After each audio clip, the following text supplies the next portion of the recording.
Hi, I'm George Kellis for Wheeling Pittsburgh Steel Corporation. The first questions you probably want answered are, what is this all about and how long is it going to take?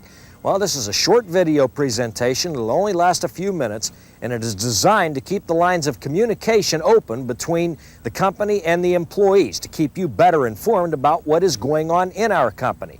This does not mean we will be eliminating the other forms of communication. It is just an experimental thing to help you understand in detail what we are doing. Among others, we will be talking to President and CEO Jim Wareham. Before we get into the meat of this video, there's a very big favor we have to ask of you. To keep costs down, and we know how important that is in remaining competitive in this business, we would like for you to return this tape when you finish with it. That way we can record on them over and over again. For those of you who work in the Steubenville North, South, and Coke plants, you can simply drop them off at the guard office on your way into the plant. That's also what you can do if you work at these plants: Allenport, Pittsburgh Canfield, Yorkville, Martins Ferry, Beach Bottom, and LaBelle. Just leave them at the guard office. For you Wheeling Corrugating Company employees outside the Wheeling area, please drop the tapes off at the plant office. If you work at the corporate truck fleet, please leave them off at the office. For those of you who work in the Wheeling office, return your videos to the receptionist desk. And for you Gateway employees, leave your videos in the box marked videos in the lunchroom. As you know, there's been a lot of news regarding our company lately. Let's take a few minutes to find out more from Jim Wareham.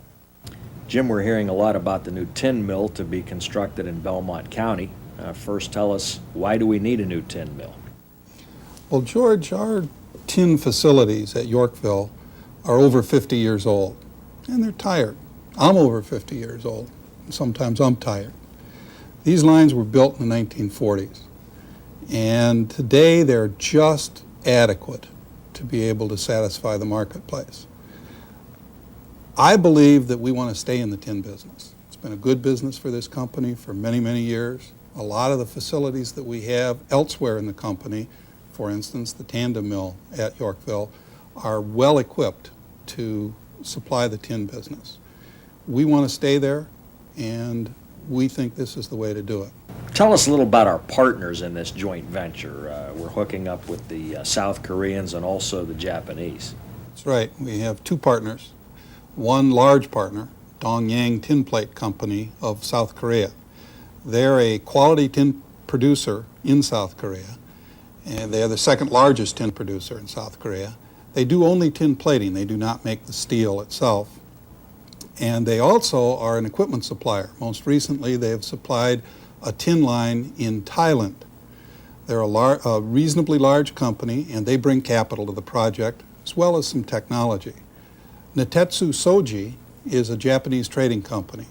It's associated with Nippon Steel, the largest steel maker in the world. They also bring some capital to the joint venture, and in addition, they bring some marketing techniques and marketing capabilities. They will allow some selling on the west coast of the United States, as well as the ability to market tin plate internationally. Let's turn to the joint venture with ISPAT Mexicana. Tell us a little bit about that. Well, Mexicana, or Emexa, is a company in Mexico, and it is a company which produces slabs, and slabs only. They are a steel company in that sense, but they don't sell the same products that we do.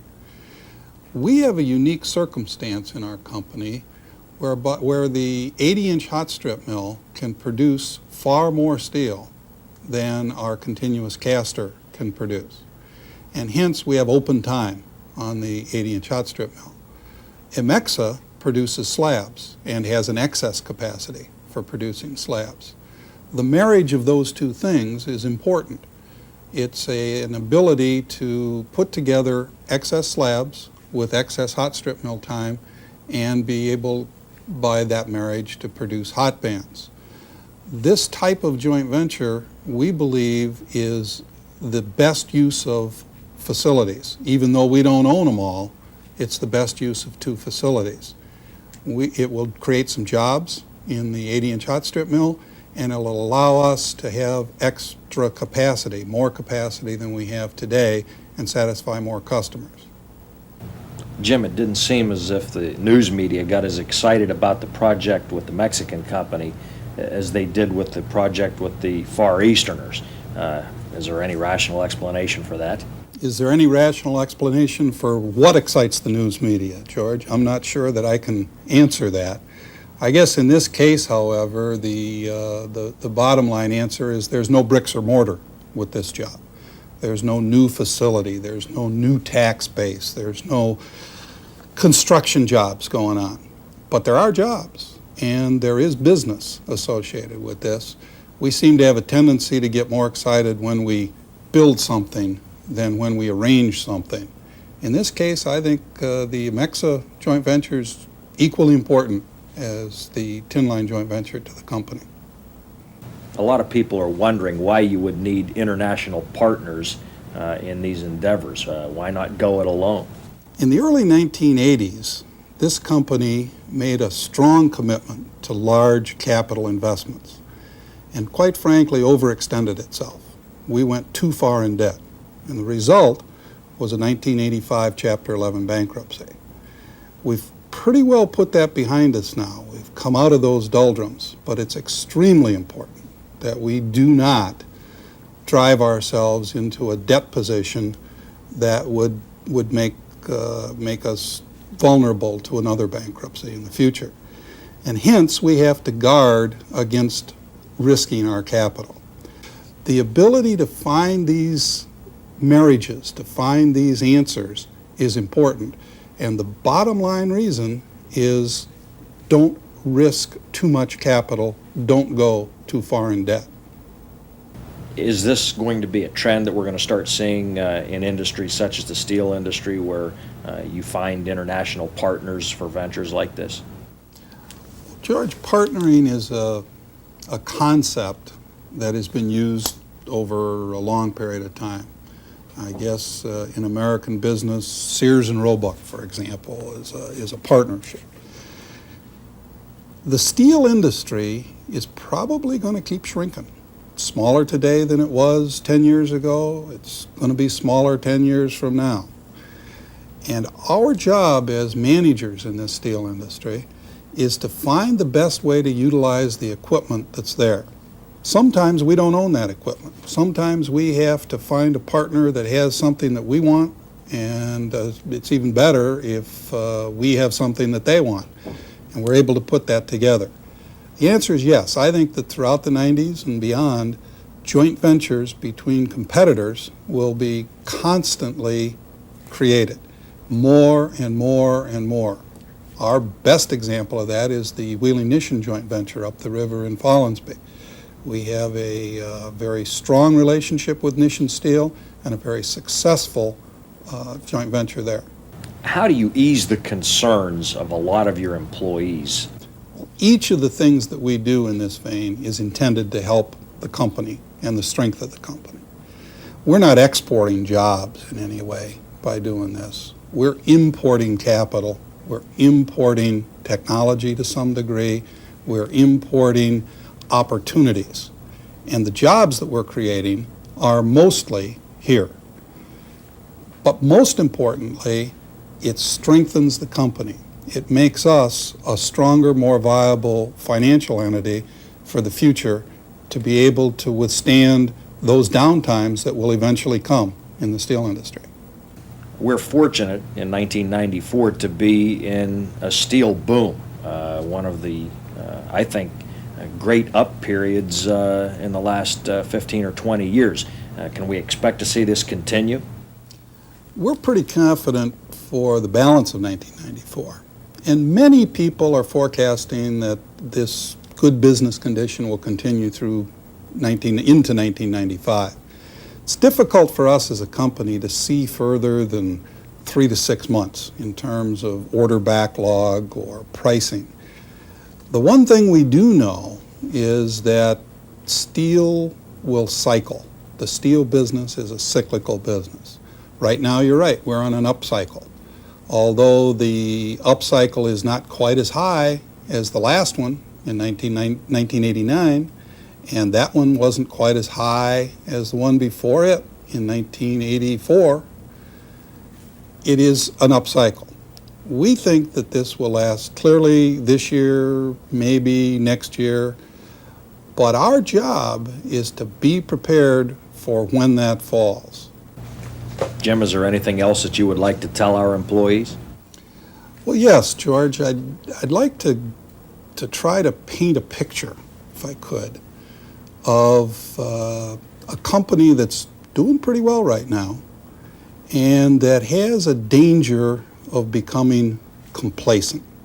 I think the biggest danger that we face right now is, let's not forget the downtimes of 1992. That's not so long ago. Or the period of time in 1985 and 1986. That's not so long ago.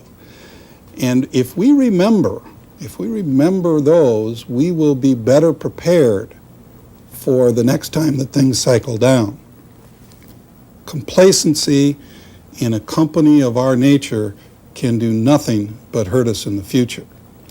In addition to that, I'd like to talk a little bit about the future and some things that are constantly on our minds as a company. I've been over 30 years in this business, and for all of those years, I had thought that there are 5 key principles that have to be on the minds of every employee of a company of this nature: safety, quality, cost, production, people. And in the last 10 years, and certainly in the next 10 years, we have to add a 6th to that, and that's environment. Safety. It is extremely important for us to provide the right kind of safe atmosphere. It's our job, all of our jobs, to make sure that our employees return home safe in the evening. Quality. Without the quality distinction that we can put into our products, the quality to satisfy the customer's demands and expectations, we just don't have a business. Quality is inherent in what we do. Cost. 10 years ago, steel sold for something. Today, even though we're in a boom, steel sells for less than it did 10 years ago. And 10 years from now, the price of steel is going to be even lower.